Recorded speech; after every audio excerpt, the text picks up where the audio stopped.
Well, with Valentine's Day around the corner, this post on X went viral. Somebody took a picture from the greeting card section of some store somewhere.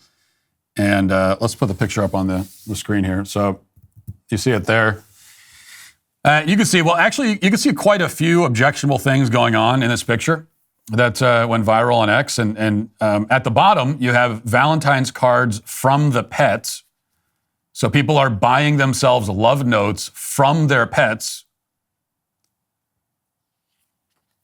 I mean, if I worked the cash register at this place and somebody came up with a card from their cat or whatever, I would refuse it. I would not sell it. I would refuse them service for their own sake. I would say, I cannot let you do this. I can't, this is an intervention because you have hit rock bottom and somebody needs to say something to you. Once you become the kind of person who buys Valentine's cards for or from your pet, there's no going back. And so you've crossed the Rubicon. I can't allow it. I can't allow it. My conscience will not allow it. That's what I would say. But the thing that's caught most people's attention are the cards at the top there, where you have cards for your work wife or your work husband. And this is a thing now, apparently. Apparently, people are buying Valentine's cards for their work spouses. And I knew that this concept of work wife and work husband existed. You know, this is a term we hear these days. I didn't know that some stores have sections for them for Valentine's Day. And listen, this obviously shouldn't need to be said, which really could just be the title of this show, I guess. This shouldn't need to be said could be the title of the show, because that's pretty much everything I say on the show is stuff that shouldn't need to be said. But regardless, if your wife has a work husband, okay, she's cheating on you. And likewise, if your husband has a work wife, he's cheating on you. That's called adultery. It is at the very, by definition, it's adultery. It is at the very least an emotional affair on its way to becoming a physical affair, or it already is a physical affair. It probably already is one. And, the problem is not just that your spouse is calling someone else besides you a spouse. Even if it's supposed to be in a half-joking way, it's still wildly inappropriate, outrageously, ridiculously inappropriate. But the problem is not just the name. It's that, if you have a work spouse, quote unquote, it means that you've established an intimate friendship with a member of the opposite sex, which is just never okay as a married person. A married person should not have any intimate friendships with members of the opposite sex. Now, does that mean a married person can't have any friends, period, who are the opposite sex? That doesn't really mean that. There are appropriate ways for, say, a married man to be friends with a woman. And the best option is that this is someone who you and your wife are both friends with, and the woman is married, and so you and your spouse are friends with this other couple. Okay, there's a scenario where you might be quote unquote friends with a member of the opposite sex as a married person, and it's fine. For a married couple to have friends that are other married couples, that's fine. That's healthy. That's a good thing. You should have those kinds of friends.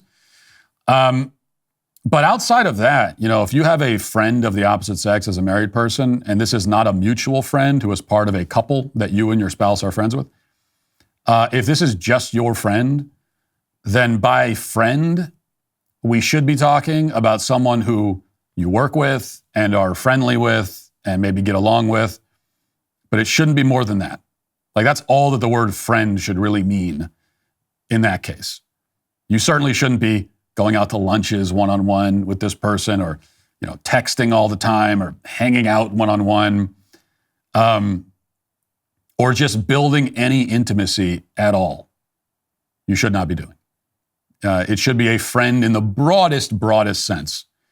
And intimacy is really the point here. That's the point. Intimacy doesn't always mean, when you talk about being intimate with someone, we use that euphemistically to mean sexual activity, but it doesn't have to mean that. Intimacy just means most literally closeness. If you are, if someone is an intimate friend, it means that it's a close friend. This is a close bond. A close bond is intimacy. And as a married person, you should simply not have any close bonds with anyone of the opposite sex unless they're an immediate family member. And there should be no intimacy being built or established, formed with a member of an opposite sex. And if there is, like, that can only lead to bad places. There's no win there. Like, what's the win? If you're a married woman and you have a job and you're building an intimate, close relationship with a guy that you work with and he's not your husband, what's the win? Like, how does that make your life better in the end? Like, what's the where's this going? What's the 5-year plan here? What do you think this looks like 5 years from now?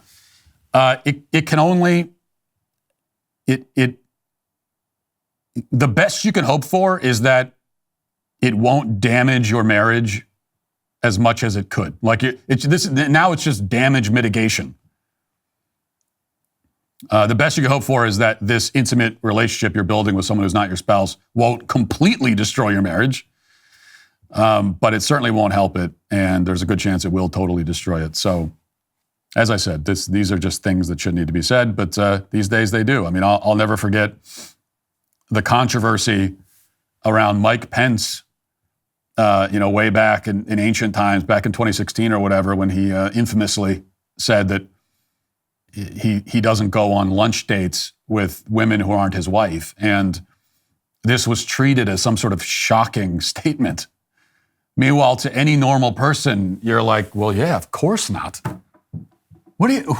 Of course you're not. What, am I going to go on a lunch date with a woman who's not my wife? That's bizarre. I would never do that. But to a lot of people, they saw it as strange, which is one of the reasons why, a lot of people just have a very hard time forming and maintaining romantic relationships and marriages. And this is why. Hey, YouTube, thanks for listening to the show. If you'd like access to my full show with no ads, you should go to dailywire.com and use promo code Walsh to get 2 months free on all annual plans. See you there.